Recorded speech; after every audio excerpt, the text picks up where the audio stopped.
Hello viewers, আমি সঞ্চিতা আরপিপি এডুকেশনে তোমাদের স্বাগত জানাই। আসন্ন primary TET, SLST, PT, WBSSC, group C, group D অথবা যে কোনো কম্পিটিটিভ পরীক্ষার জন্য ইভিএস কিন্তু একটি গুরুত্বপূর্ণ বিষয়। প্রতিদিনের মতোই আজকেও আমি এসেছি তোমাদের সাথে ইভিএসের একটি নতুন প্র্যাকটিস সেট নিয়ে। প্রতিদিনের মতোই এই প্র্যাকটিস সেটেও রয়েছে 30টি প্রশ্ন এবং সাথে থাকছে প্রতিটি প্রশ্নের সঠিক আনসার সহ প্রচুর এক্সট্রা ইনফরমেশান। আশা করি ভিডিওটি তোমাদের জন্য খুবই গুরুত্বপূর্ণ হবে। তোমরা পুরো ভিডিওটি দেখো এবং পাশে থেকো। চলো তাহলে শুরু করা যাক। শুরু করার আগে বলে রাখি, তোমাদের হাতে থাকছে 3 সেকেন্ড করে সময়, তার মধ্যে তোমরা সঠিক আনসারটি দেওয়ার চেষ্টা করো। চলো তাহলে শুরু করি। দেখো, আমাদের প্রথম প্রশ্ন রয়েছে, কোনো বাস্তুতন্ত্রে জীবের মোট শুষ্ক ওজনকে কি বলা হয়? রয়েছে 4টে অপশান: জীব ভর, জীব সম্প্রদায়, জীবের ওজন নাকি জীবের সংখ্যা। তোমাদেরকে বলতে হবে যে বাস্তুতন্ত্রের জীবের মোট শুষ্ক ওজনকে কি বলা হয়। দেখো, এই প্রশ্নের সঠিক আনসার হয়ে যাবে অপশান এ, অর্থাৎ জীবভর। বাস্তুতন্ত্রে জীবের মোট শুষ্ক ওজনকে বলা হয় জীবভর। দেখো, বাকি যে অপশানে রয়েছে জীব সম্প্রদায়, জীব সম্প্রদায় বলা হয় কোনো একটা নির্দিষ্ট অঞ্চলের বাস্তুতন্ত্রে যত রকমের প্রজাতি থাকে সেই সমস্ত প্রজাতিকে একসঙ্গে বলা হয় জীব সম্প্রদায়। সেই জন্য কিন্তু এই অপশানটা হবে না। দেখো, জীবের ওজন বলতে আমরা কি বুঝি? যে কোনো প্রাণীর পার্টিকুলার একটা প্রাণীরই ওজনকে বোঝায় জীবের ওজন বলতে, সেই জন্য কিন্তু এটাও হবে না। আর রয়েছে দেখো জীবের সংখ্যা, জীবের সংখ্যা কখনোই জীবের শুষ্ক ওজন হতে পারে না, সেজন্য এটাও হবে না। তাহলে আমাদের সঠিক আনসার হয়ে যাচ্ছে অপশান এ। চলো আমরা যাই পরের কোশ্চেনে। পরের কোশ্চেন রয়েছে, দেখো, স্থির জলের বাস্তুতন্ত্রকে কি বলা হয়? রয়েছে 4টে অপশান: লোটিক বাস্তুতন্ত্র, লেন্টিক বাস্তুতন্ত্র, কোটিক বাস্তুতন্ত্র, কোনোটাই নয়। তোমরা তাহলে বলো স্থির জলের বাস্তুতন্ত্রকে কি বলা হয়? দেখো, এই প্রশ্নের সঠিক আনসার হয়ে যাবে অপশান বি, লেন্টিক বাস্তুতন্ত্র। লেন্টিক বাস্তুতন্ত্রকে বলা হয়, এটি স্থির জলের বাস্তুতন্ত্র। লেন্টিক বাস্তুতন্ত্রের উদাহরণ কি হতে পারে? যে কোনো পুকুরের বাস্তুতন্ত্র বা হ্রদের বাস্তুতন্ত্র, এইগুলো কিন্তু লেন্টিক বাস্তুতন্ত্রের মধ্যে পড়ে। অর্থাৎ যেখানে জলটা স্থির অবস্থায় থাকে সেই এলাকার বাস্তুতন্ত্রকে আমরা বলবো লেন্টিক বাস্তুতন্ত্র। আর লোটিক বাস্তুতন্ত্র কাকে বলা হয়? প্রবাহমান জলধারার বাস্তুতন্ত্রকে। যেখানে জলধারা প্রবাহিত হতে থাকে সেই প্রবাহমান জলধারার বাস্তুতন্ত্রকে আমরা বলবো লোটিক বাস্তুতন্ত্র। তাহলে লোটিক বাস্তুতন্ত্রের উদাহরণ আমরা কি দিতে পারি? নদী, ঝর্ণা, এগুলো। তাহলে আশা করি তোমরা বুঝতে পেরেছো। চলো আমরা যাই পরের কোশ্চেনে। পরের কোশ্চেন রয়েছে, দেখো, কোন অর্গানিজমকে অ্যালকোহল ফার্মেন্টেশনের জন্য ব্যবহার করা হয়? এখানে রয়েছে 4টে অপশান: ক্যালোরেলা, ইস্ট, অ্যাগারিকাস, কোনোটাই নয়। তোমরা তাহলে বলো কোন অর্গানিজম অ্যালকোহল ফার্মেন্টেশনের জন্য দায়ী? দেখো, এই প্রশ্নের সঠিক আনসার হয়ে যাবে অপশান বি, অর্থাৎ ইস্ট। ইস্টকে অ্যালকোহল ফার্মেন্টেশনের জন্য ব্যবহার করে। এই ফার্মেন্টেশন কথাটার বাংলা অর্থ কি? সন্ধান প্রক্রিয়া। দেখো, সন্ধান প্রক্রিয়ায় কি করা হয়? গ্লুকোজ শর্করা রয়েছে C6H12O6, এটা গ্লুকোজের সংকেত, আমরা সবাই জানি। এই গ্লুকোজকে জাইমেজ উৎসেচক দ্বারা জারিত করা হয়।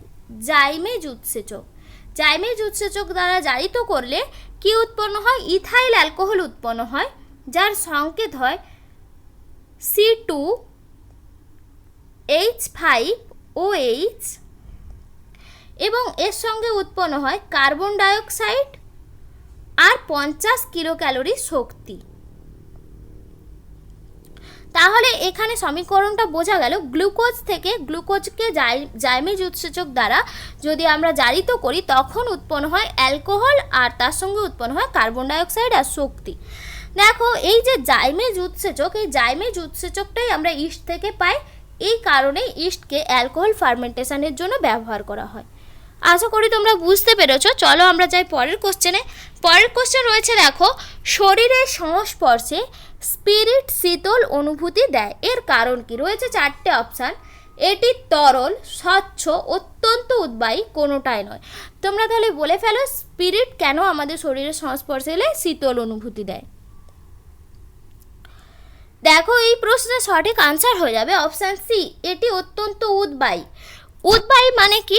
এটি বাষ্প হয়ে এটা তরল আকারে এমনিতে থাকে, কিন্তু আমরা যদি এটাকে করি মানে আমাদের হাতে ঢেলে নিই বা কোথাও যদি ঢেলে দিই, তখন এটি কি হয়?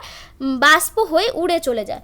আর আমরা কি জানি, কোনো তরলকে যদি বাষ্পে পরিণত করতে হয় তখন আমাকে তাতে লিনতাপ প্রয়োগ করতে হয়। লিনতাপ প্রয়োগ করলেই কিন্তু তরলটা বাষ্পে পরিণত হয়ে যায়। তাহলে এইখানে যে প্রয়োজনীয় লিনতাপ, এই প্রয়োজনীয় লিনতাপ এই যে স্পিরিট কোথা থেকে পায়? প্রয়োজনীয় লিনতাপটাই স্পিরিট আমাদের শরীর থেকে সংগ্রহ করে। সেই জন্য শরীরের যে অংশে আমরা স্পিরিট ঢালি সেখানে শীতল অনুভূতি দেয়। এটাই কিন্তু কারণ। এটি অত্যন্ত উদ্বায়ী। উদ্বায়ী মানে ওটা তরল থেকে বাষ্পে পরিণত হয়ে যায় সহজেই। আর এই বাষ্প হওয়ার জন্য যে লিনতাপটা প্রয়োজন, ওটা কিন্তু স্পিরিট শরীর থেকেই সংগ্রহ করে। সেই জন্য শরীরের সংস্পর্শে স্পিরিট এলে শীতল অনুভূতি দেয়। আশা করি তোমরা বুঝতে পেরেছো। চলো আমরা যাই পরের কোশ্চেনে। পরের কোশ্চেন রয়েছে দেখো, শিশুর মাড়ি ফুলে উঠলে তাকে কি খেতে দিলে এই উপসর্গ কমবে? দেখো রয়েছে 4টে অপশান, ভিজে ছোলা, ডিম, পাতিলেবু, গাজর। তোমরা তাহলে বলে ফেলো কোনটা সঠিক আনসার হয়ে যাবে। দেখো এই প্রশ্নের সঠিক আনসার হয়ে যাবে অপশান সি, পাতিলেবু। দেখো এখানে যে রোগটা রয়েছে মাড়ি ফুলে যাওয়া, আমরা কি জানি মাড়ি ফুলে যাওয়া বা দাঁতের মাড়ি থেকে রক্ত পড়া, এটা কিন্তু স্কারভি রোগের লক্ষণ। আর স্কারভি রোগ কোন ভিটামিনের অভাবে হয়? ভিটামিন সি এর অভাবে। অর্থাৎ যখন এই লক্ষণ দেখা দেবে তখন আমাদেরকে ভিটামিন সি সমৃদ্ধ খাবার খেতে দিতে হবে, তবেই কি হবে? তার এই উপসর্গ কমবে। আর এখানে যে অপশানগুলো দেওয়া রয়েছে তার মধ্যে একমাত্র পাতিলেবুই কিন্তু ভিটামিন সি সমৃদ্ধ খাবার, সেই জন্য এটা খাওয়ালে শিশুর এই উপসর্গ কমবে। চলো আমরা যাই পরের কোশ্চেনে। পরের কোশ্চেন রয়েছে দেখো, মানব দেহে অপরিহার্য অ্যামাইনো অ্যাসিডের সংখ্যা কটি? রয়েছে 4টে অপশান, 9টি, 10টি, 8টি, 7টি। তাহলে তোমরা বলে ফেলো কোনটা সঠিক আনসার হয়ে যাবে। দেখো এই প্রশ্নের সঠিক আনসার জানার আগে আমাদেরকে জানতে হবে অপরিহার্য অ্যামাইনো অ্যাসিড কাকে বলে। অপরিহার্য অ্যামাইনো অ্যাসিড সেই সমস্ত অ্যামাইনো অ্যাসিড যেগুলো আমাদের দেহে সংশ্লেষিত হয় না, অর্থাৎ দেহের মধ্যে পাওয়া যায় না। এগুলোকে কি করতে হয়? আমাদেরকে খাদ্যের মাধ্যমে গ্রহণ করতে হয়। দেহে সংশ্লেষিত হয় না, খাদ্যের মাধ্যমে গ্রহণ করতে হয়, কিন্তু এরা দেহ গঠনে মুখ্য ভূমিকা পালন করে। দেহ গঠনে মুখ্য ভূমিকা পালন করে, সেই জন্য এদেরকে বলা হয় অপরিহার্য অ্যামাইনো অ্যাসিড। তাহলে আমাদের শরীরে প্রয়োজনীয় এরকম অপরিহার্য অ্যামাইনো অ্যাসিডের সংখ্যা কটি? সঠিক আনসার হয়ে যাবে 9টি। আমাদের মানবদেহে অপরিহার্য অ্যামাইনো অ্যাসিডের সংখ্যা 9টি। কি কি অ্যামাইনো অ্যাসিড বলে দিচ্ছি, তোমরা লিখে নিতে পারো, কারণ জানা থাকলে তোমাদের পরে সুবিধা হবে। আমাদের টোটাল 20টা অ্যামাইনো অ্যাসিড পাওয়া যায়, তার মধ্যে এই 9টা অপরিহার্য অ্যামাইনো অ্যাসিডের নাম জেনে রাখলে তোমাদের সুবিধা হবে। তাহলে আমি বলছি পরপর, তোমরা তুলে নাও। দেখো, লিউসিন, ফার্স্ট লিউসিন, তারপরে লাইসিন, লিউসিন, লাইসিন। আমি শর্ট ফর্মে লিখছি তো, কিন্তু পুরো নামটা বলছি, তোমরা তাহলে তুলে নিতে পারো। লিউসিন, লাইসিন, আইসোলিউসিন, তারপরে হবে মিথিওনিন, ফিনাইল অ্যালানিন, এরপরে হবে ট্রিপ্টোফ্যান, তারপরে হবে থ্রিওনিন, এরপরে হবে ভ্যালিন, আর একটা রয়েছে হিস্টিডিন। এই 9টা অ্যামাইনো অ্যাসিড আমাদের অপরিহার্য অ্যামাইনো অ্যাসিড। এখানে দেখো এই আইসোলিউশনের শর্ট ফর্মটা হবে ILE, ইউ না। ILE। তাহলে কি বললাম তোমরা আরেকবার শুনে নাও। Leucine, lysine, isoleucine, methionine, phenylalanine, tryptophan, threonine, valine, histidine. এই হলো 9টা অ্যামাইনো অ্যাসিড যেগুলো আমাদের দেহ গঠনে মুখ্য ভূমিকা পালন করে। চলো আমরা যাই পরের কোশ্চেনে। পরের কোশ্চেন রয়েছে দেখো, 1 গ্রাম শর্করার জারণে তাপ উৎপন্ন হয় কত? রয়েছে 4টে option, 5.1 kilo calorie, 6.1 kilo calorie, 3.1 kilo calorie, 4.1 kilo calorie. তোমরা তাহলে বলে ফেলো 1 গ্রাম শর্করা যদি আমরা গ্রহণ করি সেটা জারিত হয়ে আমাদের দেহে কত পরিমাণ শক্তি বা তাপ উৎপন্ন করে, কত পরিমাণ তাপ উৎপন্ন করে। তোমরা তাহলে বলো কোনটা সঠিক আনসার হয়ে যাবে। দেখো এই প্রশ্নের সঠিক আনসার হবে অপশান ডি, 4.1 কিলো ক্যালোরি। 1 গ্রাম কার্বোহাইড্রেট বা শর্করার জারণে আমাদের দেহে 4.1 কিলো ক্যালোরির তাপ উৎপন্ন হয়। চলো আমরা যাই পরের কোশ্চেনে। পরের কোশ্চেন রয়েছে দেখো, উদ্ভিদের কোন শারীরবৃত্তীয় প্রক্রিয়াকে প্রয়োজনীয় ক্ষতি বলা হয়? রয়েছে 4টে অপশান, সালোক সংশ্লেষ, বাষ্পমোচন, শ্বসন, পরিবহন। তোমাদেরকে বলতে হবে কোন উদ্ভিদের কোন শারীরবৃত্তীয় প্রক্রিয়াকে প্রয়োজনীয় ক্ষতি বলা হয়। দেখো এই প্রশ্নের আমরা আনসারগুলো একটু দেখে নিই, অপশানগুলো কী আছে। এখানে দেখো রয়েছে সালোক সংশ্লেষ। সালোক সংশ্লেষ উদ্ভিদ দেহের একটি অপরিহার্য অর্থাৎ খুবই প্রয়োজনীয় প্রক্রিয়া, এটা আমরা জানি। সালোক সংশ্লেষ না হলে কিন্তু উদ্ভিদের দেহে খাদ্য উৎপাদন হবে না এবং উদ্ভিদ বেঁচে থাকতে পারবে না। সেই জন্য এটা প্রয়োজনীয় প্রক্রিয়া হলেও এটাকে কিন্তু আমরা ক্ষতি বলতে পারবো না, সেই জন্য এই অপশানটা বাদ।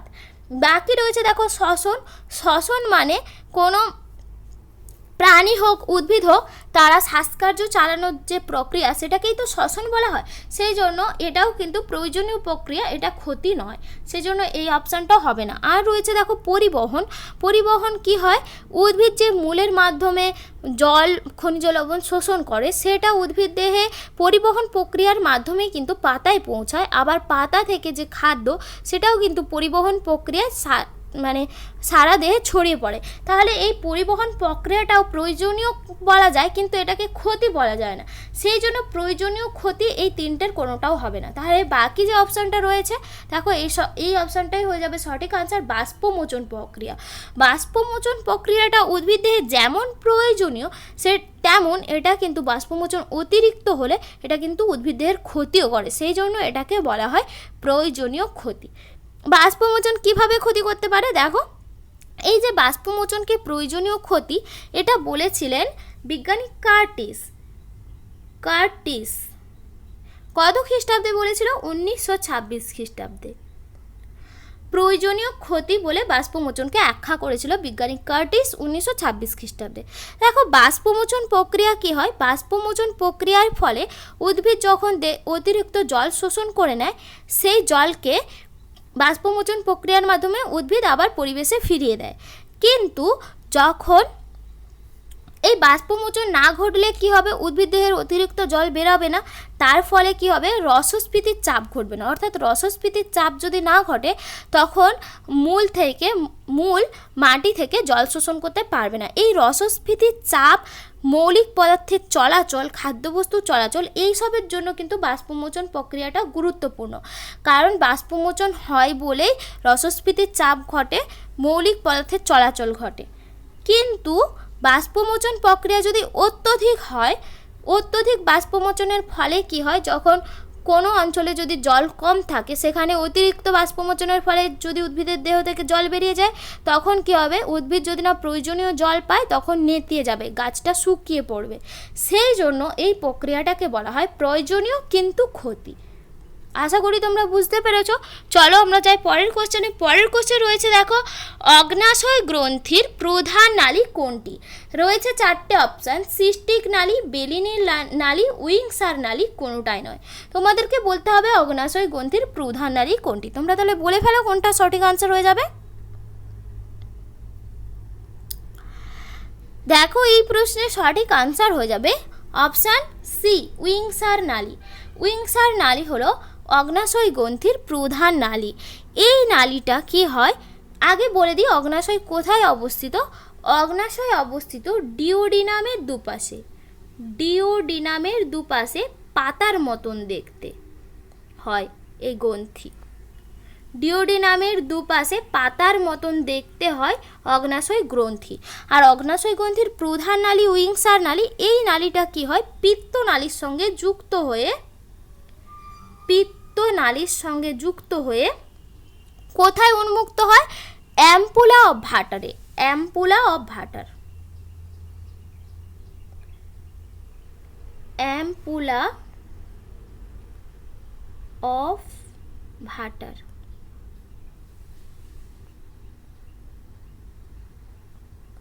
তাহলে কি বললাম, উইংসার নালী পিত্তনালীর সঙ্গে যুক্ত হয়ে অ্যাম্পুলা অফ ভাটারে উন্মুক্ত হয়। ডিওডিনামের দুপাশে অগ্নাশয় গ্রন্থি অবস্থিত। দেখো তাহলে বাকি অপশানগুলো আমরা দেখে নিই। বাকি অপশান রয়েছে দেখো, সিস্টিক নালী। সিস্টিক নালী পিত্তাশয় থেকে নির্গত হয়। পিত্তাশয়ের যে নালী সেটাকে বলা হয় সিস্টিক নালী। আর রয়েছে বেলিনির নালী। বেলিনির নালী বৃক্কে পাওয়া যায়, এটা আমরা সবাই জানি। বেলিনির নালী বৃক্কে পাওয়া যায়। তাহলে আশা করি তোমাদের অপশানগুলো সম্পর্কে তোমরা বুঝতে পেরেছো এবং কোনটা সঠিক আনসার হবে, তাহলে সেটা অপশান সি। চলো আমরা যাই পরের কোশ্চেনে। পরের কোশ্চেন রয়েছে দেখো, মানুষের লালা গ্রন্থি কতগুলো? রয়েছে 4টে অপশান, 2 জোড়া, 4 জোড়া, 1 জোড়া, 3 জোড়া। তোমরা তাহলে বলো মানুষের লালা গ্রন্থি কতগুলো?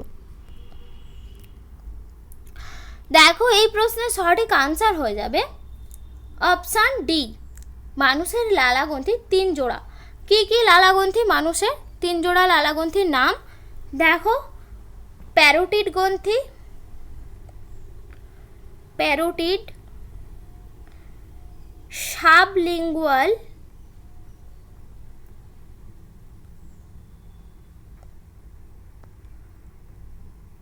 আর একটাও রয়েছে সেটা হলো সাবম্যান্ডিবুলার।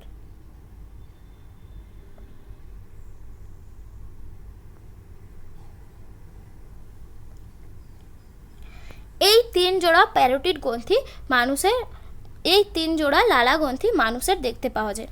চলো আমরা যাই পরের কোশ্চেনে। পরের কোশ্চেন রয়েছে দেখো, অগ্নাশয় গ্রন্থিতে কোন প্রোটিন ভঙ্গকারী উৎসেচক পাওয়া যায়? অগ্নাশয় গ্রন্থি একটি মিশ্র গ্রন্থি, এটা আমরা সবাই জানি। আর অগ্নাশয় গ্রন্থিতে কোন প্রোটিন ভঙ্গকারী উৎসেচক পাওয়া যায়? রয়েছে দেখো 4টে option, chymotrypsin, amylase, maltase, lipase. তোমরা বলো কোনটা সঠিক আনসার হবে? দেখো এই প্রশ্নের সঠিক আনসার হয়ে যাবে অপশান এ, অর্থাৎ কাইমোট্রিপসিন। অগ্নাশয় গ্রন্থিতে যে প্রোটিন ভঙ্গকারী উৎসেচকটি পাওয়া যায় সেটি হলো কাইমোট্রিপসিন। কাইমোট্রিপসিন কি করে, দুগ্ধ প্রোটিনকে, এখানটায় ভুল হয়ে গেল,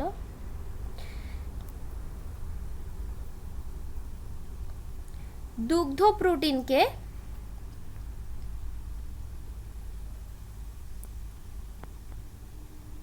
ভেঙে কি উৎপন্ন করে, পেপটাইড, পেপটাইডে পরিণত করে।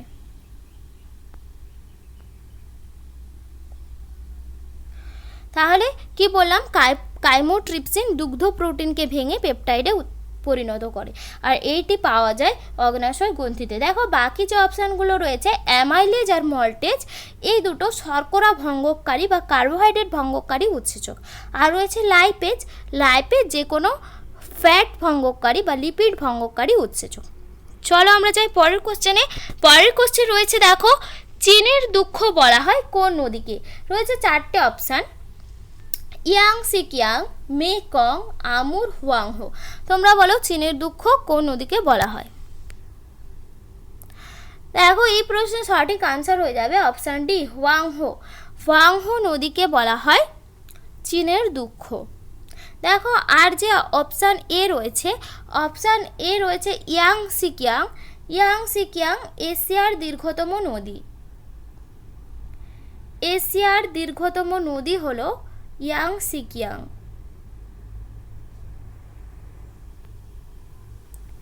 আর এই নদীকে স্বর্ণরেণুর নদীও বলা হয়, স্বর্ণরেণুর নদী।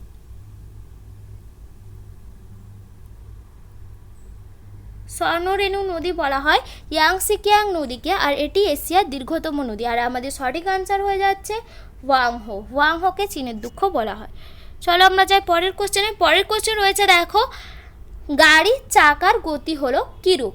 রয়েছে 4টে অপশান, চলন গতি, ঘূর্ণন গতি, মিশ্র গতি, নাকি কোনোটাই নয়। তোমাদেরকে বলতে হবে গাড়ির চাকার গতি কী প্রকার, বলো। দেখো এই প্রশ্নের সঠিক আনসার হয়ে যাবে অপশান সি, অর্থাৎ মিশ্র গতি। গাড়ির চাকার গতি এক প্রকার মিশ্র গতি। কি হয়, গাড়ির চাকা গোলাকার হয়, তার একটা কেন্দ্র থাকে। গাড়ির চাকা এই নিজের কেন্দ্রের সাপেক্ষে ঘুরতে থাকে গোল গোল হয়ে। এটা আমরা জানি, গাড়ির চাকা যখন যায় গোল গোল হয়ে ঘুরতে থাকে, তখন সেই গতিটাকে বলা হয় ঘূর্ণন গতি। আর গাড়ির চাকা কি হয়, এই ঘুরতে ঘুরতে সোজা এগিয়ে যায়, এই যে সোজা এগিয়ে যাওয়াটা হলো চলন গতি। তাহলে এই দুটো গতির মিশ্র, এই দুটো গতিকেই একসাথে বলা হয় চলন গতি, আর ঘূর্ণন গতিকে একসাথে বলা হয় মিশ্র গতি। আর গাড়ির চাকার গতি হলো এক প্রকার মিশ্র গতি। চলো আমরা যাই পরের কোশ্চেনে। পরের কোশ্চেন রয়েছে দেখো, বৈদ্যুতিক পাখার সুইচ বন্ধ করে দিলেও পাখাটি কিছুক্ষণ ঘুরতে থাকে, এর কারণ কি? রয়েছে 4টে অপশান, বৈদ্যুতিক শক্তি, গতিজাড্য, স্থিতিজাড্য, কোনোটাই নয়। তোমাদেরকে বলতে হবে বৈদ্যুতিক পাখার সুইচ বন্ধ করে দিলেও পাখাটি কেন ঘুরতে থাকে। দেখো এই প্রশ্নের সঠিক আনসার হয়ে যাবে অপশান বি, গতিজাড্য। দেখো আমরা কি জানি, পদার্থের জাড্য এমন একটি ধর্ম যে ধর্মের জন্য গতিশীল বস্তু চিরকাল গতিশীল থাকতে চায় আর স্থির বস্তু চিরকাল স্থির থাকতে চায়। যতক্ষণ না তাদেরকে বাইরে থেকে বল প্রয়োগ করা হয় ততক্ষণ কিন্তু গতিশীল বস্তু গতি অবস্থাতেই থাকতে চায়। আর এই গতি জাড্যের জন্যই কিন্তু বৈদ্যুতিক পাখার সুইচ যদি আমরা বন্ধ করে দিই তখনও কিন্তু পাখাটা ঘুরতে থাকে। কি বল প্রয়োগ হলে এটা বন্ধ হয়? এই যে আমাদের যে পাখার মধ্যে যন্ত্র রয়েছে, এই যন্ত্রাংশের মধ্যে একটা ঘর্ষণ সৃষ্টি হয়। বৈদ্যুতিক যদি আমরা বিদ্যুৎ শক্তিকে যদি বন্ধ করে দিই, মানে বৈদ্যুতিক কানেকশান যদি বন্ধ করে দিই, তখন কি হবে, যন্ত্রাংশের মধ্যে একটা ঘর্ষণ সৃষ্টি হবে। সেই ঘর্ষণ বল আর বায়ুর বাধা, এই দুটো বলের প্রভাবে কি হয়, পাখাটা বন্ধ হয়। অর্থাৎ এই বাইর থেকে বাহ্যিক বলটা প্রয়োগ হলেই তবেই কিন্তু এর গতিজাড্যের জন্য যে পাখাটা ঘুরতে থাকে সেটা কিন্তু বন্ধ হয়ে যায়। আর দেখো এখানে যে অপশানগুলো রয়েছে, বৈদ্যুতিক শক্তির সুইচ বন্ধ করে দিলেই বিদ্যুৎ কানেকশান বন্ধ হয়ে যায়, সেই জন্য এটা হবে না। বৈদ্যুতিক শক্তির সুইচ বন্ধ করে দিলে আর থাকে না। আর স্থিতিজাড্যের জন্য কিন্তু কোনো বস্তু চলতে পারে না, সে স্থির থাকার চেষ্টা করবে। তাহলে এখানে সঠিক আনসার হয়ে যাবে গতিজাড্য। চলো আমরা যাই পরের কোশ্চেনে। পরের কোশ্চেন রয়েছে দেখো, ব্যারোমিটারের পারদ স্তম্ভ হঠাৎ কমে গেলে সেটি কি নির্দেশ করে? রয়েছে 4টে অপশান, প্রবল বৃষ্টিপাতের সম্ভাবনা, প্রবল ঝড়ের সম্ভাবনা, নাকি অল্প বৃষ্টিপাতের সম্ভাবনা, নাকি বজ্রপাতের সম্ভাবনা। তাহলে তোমরা বলো কোনটা সঠিক আনসার হবে। দেখো এই প্রশ্নের সঠিক আনসার হয়ে যাবে অপশান বি, অর্থাৎ প্রবল ঝড়ের সম্ভাবনা। অর্থাৎ সাইক্লোন হতে পারে এরকম সম্ভাবনা দেখা যায়। যদি ব্যারোমিটারের পারদস্তম্ভ হঠাৎ করে কমে যায় তখন কিন্তু প্রবল ঝড়ের সম্ভাবনা থাকে। চলো আমরা যাই পরের কোশ্চেনে। পরের কোশ্চেন রয়েছে দেখো, কোন ধাতু দিয়ে বজ্রবহ তৈরি করা হয়? 4টে অপশান রয়েছে, তামা, ইস্পাত, কাঁচা লোহা, পিতল। তোমরা তাহলে বলে ফেলো বজ্রবহ কোন ধাতু দিয়ে তৈরি করা হয়। দেখো এই প্রশ্নের সঠিক আনসার হয়ে যাবে অপশান এ, তামা দিয়ে তৈরি করা হয়। চলো আমরা যাই পরের কোশ্চেন। পরের কোশ্চেন রয়েছে দেখো, ধাতু বিদ্যুতের সুপরিবাহী, এর কারণ কি? রয়েছে 4টে অপশান, কারণ ধাতুতে মুক্ত ইলেকট্রন থাকে, ধাতুর অণুগুলি খুবই হালকা হয়, ধাতুর গলনাঙ্ক খুব বেশি হয়, উপরে সবগুলো। তোমরা তাহলে বলে ফেলো কোনটা সঠিক আনসার হয়ে যাবে। দেখো এই প্রশ্নের সঠিক আনসার সবাই আমরা জানি যে কোনো বস্তুতে যদি মুক্ত ইলেকট্রন থাকে তবেই কিন্তু সেটি তড়িৎ পরিবহন করতে পারে। আর ধাতু বিদ্যুতের সুপরিবাহী হয় কারণ ধাতুতে মুক্ত ইলেকট্রন থাকে বলে, সেই জন্য সঠিক আনসার হয়ে যাবে অপশান এ। চলো আমরা যাই পরের কোশ্চেন। পরের কোশ্চেন রয়েছে দেখো, দন্ত চিকিৎসকগণ দাঁত পরীক্ষা করার জন্য নিম্নলিখিত কোন দর্পণ ব্যবহার করেন। এখানে দেখো রয়েছে উত্তল দর্পণ, অবতল দর্পণ, উত্তল লেন্স নাকি অবতল লেন্স। তোমরা বলো দন্ত চিকিৎসকগণ দাঁত পরীক্ষা করার জন্য কি ব্যবহার করেন। দেখো এই প্রশ্নের সঠিক আনসার হয়ে যাবে অপশান বি, অর্থাৎ অবতল দর্পণ। এখানে দেখো বলে রাখি, অবতল দর্পণ চামচের যে দিকটা দিয়ে আমরা খাই সেই দিকটা যদি প্রতিফলক তল হয় তবে সেই দর্পণটাকে আমরা বলবো অবতল দর্পণ। অবতল দর্পণে কি হয়, কোনো বস্তুকে যদি আমরা অবতল দর্পণের সামনে রাখি তবে কি হয়, এই যে বস্তুটার একটা বিবর্ধিত বা বড় একটা প্রতিবিম্ব সৃষ্টি হয়। সেই জন্য কি হয়, কোনো ছোট বস্তুকেও বড় আকারে দেখতে লাগে। আর এই সুবিধার জন্যই দন্ত চিকিৎসকগণ দাঁত পরীক্ষা করার জন্য অবতল দর্পণ ব্যবহার করেন। আর দেখো রয়েছে উত্তল দর্পণ। আমরা সবাই জানি গাড়ির ভিউ ফাইন্ডারে কিন্তু উত্তল দর্পণ ব্যবহার করা হয়। গাড়ির ভিউ ফাইন্ডার,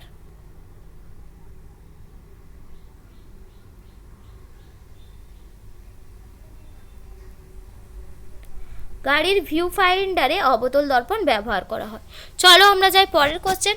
পরের কোশ্চেন রয়েছে দেখো, দুটো মৌল দেওয়া রয়েছে। ক্যালসিয়াম, যার পারমাণবিক সংখ্যা দেওয়া রয়েছে 20 আর ভর সংখ্যা দেওয়া রয়েছে 40। আরেকটা মৌল দেওয়া রয়েছে দেখো পটাশিয়াম, যার পারমাণবিক সংখ্যা দেওয়া রয়েছে 19 আর মৌল দেওয়ার ভর সংখ্যা দেওয়া রয়েছে 40। তাহলে এখানে বলতে হবে এই যে দুটো মৌল পরস্পরের কি রয়েছে, চারটে অপশান, আইসোটোপ, আইসোবার, আইসোটোন, কোনোটাই নয়। তোমরা তাহলে ঝটপট বলে ফেলো কোনটা সঠিক আনসার হয়ে যাবে। দেখো এই প্রশ্নের সঠিক আনসার হয়ে যাবে অপশান বি, অর্থাৎ আইসোবার। দেখো আইসোবার কাকে বলা হয়, আগে আমি কোনো ভিডিওতে এই সংজ্ঞাগুলো বলেছিলাম, কোনটাতে আইসোটোপ কোনটাকে বলা হয়, আইসোবার কোনটাকে বলা হয়, আইসোটোন কোনটাকে বলা হয়। আজকে তাও অপশান যেটা রয়েছে আমি সেটা বলে দিচ্ছি। দেখো যেই দুটো পরমাণু বা মৌল যাদের পারমাণবিক সংখ্যা আলাদা কিন্তু ভর সংখ্যা একই, এই রকম দুটো মৌলকে আমরা বলতে পারি পরস্পরের তারা আইসোবার। সেই জন্য আমাদের এই অপশানটা হয়ে যাবে অপশান বি। চলো আমরা যাই পরের কোশ্চেন। পরের কোশ্চেন রয়েছে দেখো, পারমাণবিক বোমা তৈরিতে নিম্নলিখিত কোন মৌল ব্যবহার করা হয়। রয়েছে চারটে অপশান, রেডিয়াম, ইউরেনিয়াম, প্লুটোনিয়াম নাকি ইউরেনিয়াম ও প্লুটোনিয়াম দুটোই। তোমরা তাহলে বলো কোনটা সঠিক আনসার হবে।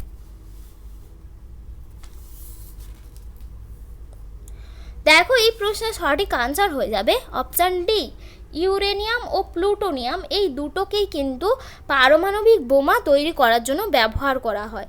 দেখো পারমাণবিক বোমা তৈরি করার কি পদ্ধতিতে পারমাণবিক বোমা তৈরি করা হয় সেটাকে বলা হয় নিউক্লিয় বিভাজন। নিউক্লিয় বিভাজন এটা কিন্তু খুবই ইম্পর্টেন্ট, মনে রাখবে। অনেক সময় দেয় যে পারমাণবিক বোমা কি পদ্ধতিতে তৈরি করে, নিউক্লিয় বিভাজন নাকি নিউক্লিয় সংযোজন, তখন তোমাদেরকে বলতে হবে নিউক্লিয় বিভাজন প্রক্রিয়ায় পারমাণবিক বোমা তৈরিতে কাজে লাগে।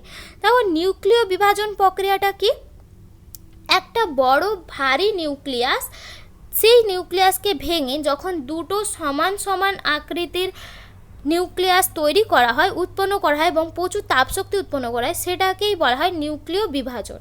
আর এই নিউক্লিয় বিভাজন প্রক্রিয়া পারমাণবিক বোমা তৈরিতে ব্যবহার করা হয়। আর পারমাণবিক বোমা তৈরি করতে এই দুটো মৌল ব্যবহার করা হয়, ইউরেনিয়াম আর প্লুটোনিয়াম। চলো আমরা যাই পরের কোশ্চেন। পরের কোশ্চেন রয়েছে দেখো, নৌকার দাঁড় কোন শ্রেণীর লিভার। রয়েছে চারটে অপশান, প্রথম শ্রেণীর, দ্বিতীয় শ্রেণীর, তৃতীয় শ্রেণীর, কোনোটাই নয়। তোমাদেরকে বলতে হবে নৌকার দাঁড় কোন শ্রেণীর লিভার, বলে ফেলো তাহলে। দেখো এই প্রশ্নের সঠিক আনসার হয়ে যাবে অপশান বি, অর্থাৎ দ্বিতীয় শ্রেণীর লিভার। নৌকার দাঁড় একটি দ্বিতীয় শ্রেণীর লিভার।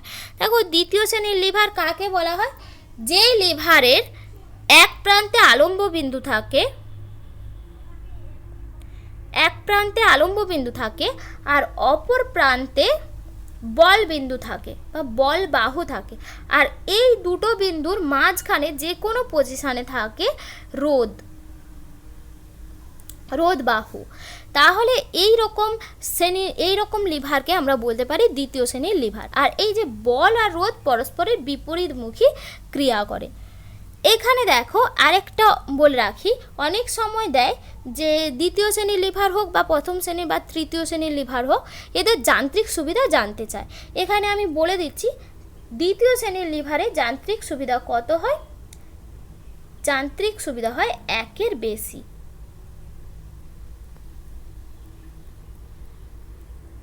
যান্ত্রিক সুবিধা 1-এর বেশি। দেখো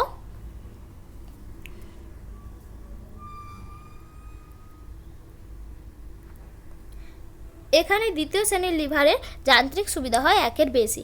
যার যান্ত্রিক সুবিধা, যে সরলযন্ত্রের যান্ত্রিক সুবিধা যত বেশি হয় তাকে দিয়ে কাজ করতে কিন্তু ততই সহজ হয়। আর নৌকার দ্বার একটি দ্বিতীয় শ্রেণীর লিভার। চলো আমরা যাই পরের কোশ্চেন। পরের কোশ্চেন রয়েছে দেখো, ভারতের কোন নদী কর্কটক্রান্তি রেখাকে 2 বার অতিক্রম করেছে? রয়েছে 4টে অপশান, মাহি, গঙ্গা, তাপ্তি নাকি নর্মদা। এই 4টে অপশানের মধ্যে কোন নদী কর্কটক্রান্তি রেখাকে 2 বার অতিক্রম করেছে? তোমরা বলো কোনটা সঠিক আনসার হয়ে যাবে। দেখো এই প্রশ্নের সঠিক আনসার হয়ে যাবে অপশান এ, মাহি নদী ভারতবর্ষের মধ্যে কর্কটক্রান্তি রেখাকে 2 বার অতিক্রম করেছে। দেখো এখানে আরেকটা নদী রয়েছে, ভারতবর্ষে যত নদী রয়েছে তার মধ্যে টোটাল 2টো নদী কর্কটক্রান্তি রেখাকে 2 বার অতিক্রম করেছে। তার মধ্যে একটা বললাম মাহি, আরেকটা নদী কি? সুবর্ণরেখা। সুবর্ণরেখা। এই দুটো নদী কর্কটক্রান্তি রেখাকে 2 বার অতিক্রম করেছে। মাহি নদী এবার বলি কোথা থেকে উৎস? এর মধ্যপ্রদেশ স্টেটের বিন্ধ্য পর্বতমালা থেকে এর উৎস। আর কোথায় পড়েছে? আরব সাগরে পতিত হয়েছে। আরব সাগর।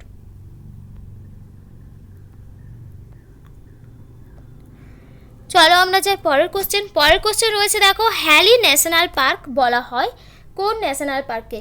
রয়েছে 4টে অপশান, কাজিরাঙা, মানস, বক্সা, জিম করবেট।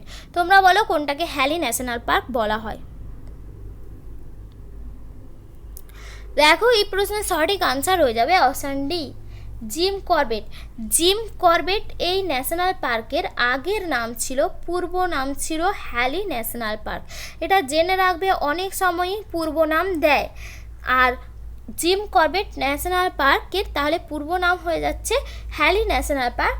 আর জিম করবেট পার্ক কত খ্রিস্টাব্দে প্রতিষ্ঠিত হয়েছিল? 1936 খ্রিস্টাব্দে। 1936 সালে জিম করবেট পার্ক তৈরি হয়েছিল। এই জিম করবেট পার্ক আমাদের ইন্ডিয়ার ফার্স্ট ন্যাশনাল পার্ক। ইন্ডিয়ার first national park Jim Corbett national park. চলো আমরা যাই পরের কোশ্চেন। পরের কোশ্চেনে রয়েছে দেখো, নিম্নলিখিত কোন শৈবাল প্রোটিনযুক্ত খাদ্য হিসাবে ব্যবহার করা হয়? রয়েছে 4টে অপশান, কারা, ভলভক্স, ক্লোরেলা, স্পাইরোগাইরা। তোমরা তাহলে বলো কোনটাকে প্রোটিনযুক্ত খাদ্য হিসাবে ব্যবহার করা হয়। দেখো এখানে যে অপশানগুলো রয়েছে, কারা, ভলভক্স, স্পাইরোগাইরা, এগুলোকে আমরা কিন্তু খাদ্য হিসাবে ব্যবহার করি না। তাহলে আরেকটা অপশান পড়ে রয়েছে ক্লোরেলা, এটাকেই কিন্তু আমরা প্রোটিন খাদ্য হিসাবে ব্যবহার করি। চলো আমরা যাই পরের কোশ্চেন। পরের কোশ্চেন রয়েছে দেখো, ইউনেস্কো এর কেন্দ্রীয় দপ্তর কোথায়? যেটাকে সদর দপ্তরও বলা হয়। 4টে অপশান রয়েছে দেখো, প্যারিস, জেনেভা, রোম নাকি বেজিং। কোনটাকে ইউনেস্কো এর কেন্দ্রীয় সদর দপ্তর বলা হয়? তোমরা বলো। দেখো এই প্রশ্নের সঠিক আনসার হয়ে যাবে অপশান এ, প্যারিস। ইউনেস্কোর কেন্দ্রীয় সদর দপ্তর বা হেডকোয়ার্টার, HQ, যেটাকে শর্ট টার্মে লিখছি, তাহলে HQ হেডকোয়ার্টার কোথায় রয়েছে? কেন্দ্রীয় প্যারিসে রয়েছে। এবার ইউনেস্কোর ফুল ফর্মটা কি? United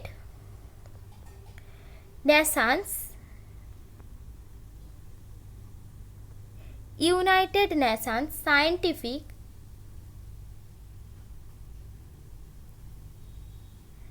and cultural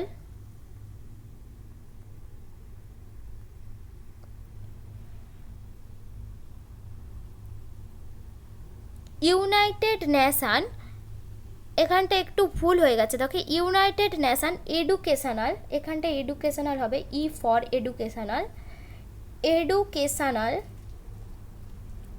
scientific and cultural organization. এটা হলো গিয়ে ইউনেস্কোর ফুল ফর্ম। তাহলে ইউনেস্কোর ফুল ফর্মটা কি? United Nation educational scientific and cultural organization. এই ইউনেস্কো কত সালে প্রতিষ্ঠিত হয়েছিল? 1945 খ্রিস্টাব্দে। আর এর হেডকোয়ার্টার রয়েছে প্যারিসে। চলো আমরা যাই পরের কোশ্চেন। পরের কোশ্চেন রয়েছে দেখো, কোষ পর্দা গঠনের তরল মোজাইক মডেলের উপস্থাপনা করেন কোন বিজ্ঞানী? রয়েছে 4টে অপশান, ডিকসন ও জলি, সিঙ্গার ও নিকলসন, ওয়াটসন ও ক্রিক, বেন্ডা। তোমরা তাহলে বলো তরল মোজাইক মডেল উপস্থাপনা করেন কোন বিজ্ঞানী? দেখো এই তরল মোজাইক মডেলকে ইংলিশে বলা হয় fluid mosaic model. Fluid mosaic, fluid mosaic model. এটা কোষ পর্দার গঠন। কোষ পর্দার আরও একটা গঠন রয়েছে যেটা সর্বসমক্ষে বেশি গ্রহণযোগ্য, সেইটা হলো পিএলপি মডেল বা প্রোটিন লিপিড প্রোটিন দ্বিস্তরীয় মডেল। এটা কিন্তু কোষ পর্দার মডেলটা সবথেকে বেশি গ্রহণযোগ্য। আর এই ফ্লুইড মোজাইক মডেলটাও কিন্তু ইম্পর্টেন্ট। এই ফ্লুইড মোজাইক মডেল উপস্থাপনা করেছিলেন বিজ্ঞানী সিঙ্গার ও নিকলসন। কত খ্রিস্টাব্দে উপস্থাপনা করেছিলেন? 1972 খ্রিস্টাব্দে। এবার বলি ফ্লুইড মোজাইক মডেলটা কি। ফ্লুইড মোজাইক মডেল হলো কোষ পর্দাতে যে সমস্ত ফসফোলিপিডের অণু রয়েছে, সেই ফসফোলিপিডের অণুর দুটো স্তর রয়েছে, যেটা অর্ধতরল সংগঠন, তার মধ্যে প্রোটিন অণুগুলো মোজাইকের মতো বিন্যস্ত থাকে। এটাই হলো তরল মোজাইক মডেল বা ফ্লুইড মোজাইক মডেল। আর এই মডেলটি উপস্থাপনা করেন বিজ্ঞানী সিঙ্গার ও নিকলসন। চলো আমরা যাই পরের কোশ্চেন। পরের কোশ্চেন রয়েছে দেখো, অস্টিওম্যালেসিয়া রোগ হয় কোন ভিটামিনের অভাবে? রয়েছে 4টে option, vitamin A, vitamin C, vitamin K, vitamin D. তোমরা বলো অস্টিওম্যালেসিয়া রোগ কোন ভিটামিনের অভাবে হয়? দেখো এই প্রশ্নের সঠিক আনসার হয়ে যাবে অপশান ডি, ভিটামিন ডি এর অভাবে হয় অস্টিওম্যালেসিয়া। ভিটামিন ডি এর রাসায়নিক নাম কি? Calciferol, calciferol.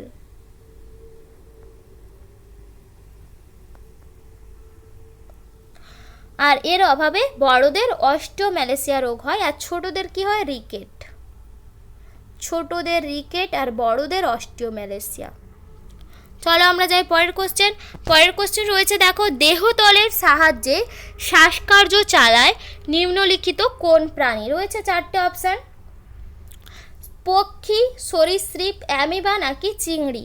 তোমাদেরকে বলতে হবে কোন প্রাণী দেহতলের সাহায্যে শ্বাসকার্য চালায়।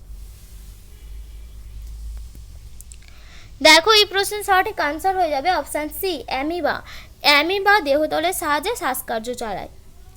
চিংড়ি শ্বাসঙ্গের নাম কি? বুকগিল।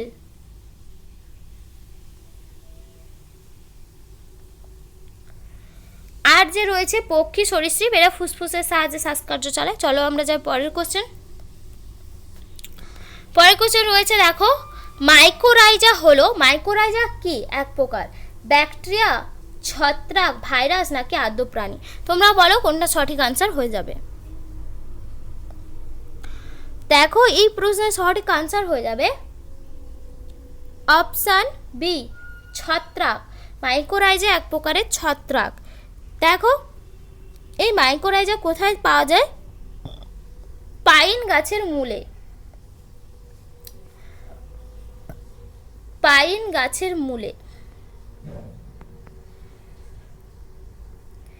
এরা কি করে?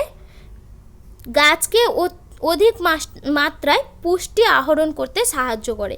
কি করে? মূলের বৃদ্ধিতে সহায়তা করে এবং মূলের চারপাশে কি হয়? এদের অনুসূত্র বাড়িয়ে জল শোষণে সহায়তা করে মাইকোরাইজা। আর মাইকোরাইজার যে হাইফি রয়েছে, সেই হাইফির সাথে গাছকে মাটির সঙ্গে আঁকড়ে রাখে এবং ভূমিক্ষয় রোধ করতে সাহায্য করে। মাইকোরাইজা কিন্তু অনেক উপকার করে উদ্ভিদের এবং ভূমিক্ষয় রোধ করতেও সাহায্য করে। আর কি কাজ করে? এরা মাটিতে যদি কোনো গাছ পড়ে থাকে সেই গাছের দেহাংশকে পচে হিউমাস সৃষ্টি করে, যেটা কিন্তু একটি উপকারী সার হিসাবেও কিন্তু ব্যবহার করা হয়। হিউমাস বা বোঁদ সৃষ্টি করে মাইকোরাইজা। চলো আমরা যাই পরের কোশ্চেন অর্থাৎ আজকে শেষ কোশ্চেন রয়েছে। দেখো, ডেঙ্গু রোগের বাহক কি? রয়েছে 4টে অপশান। স্ত্রী এডিস মশা, পুরুষ এডিস মশা, স্ত্রী অ্যানোফিলিস মশা নাকি পুরুষ অ্যানোফিলিস মশা। এর মধ্যে কোনটা ডেঙ্গু রোগের বাহক তোমাদেরকে বলতে হবে। দেখো, এই প্রশ্নের সঠিক আনসার হয়ে যাবে অপশান এ, স্ত্রী এডিস মশা ডেঙ্গু রোগের বাহক।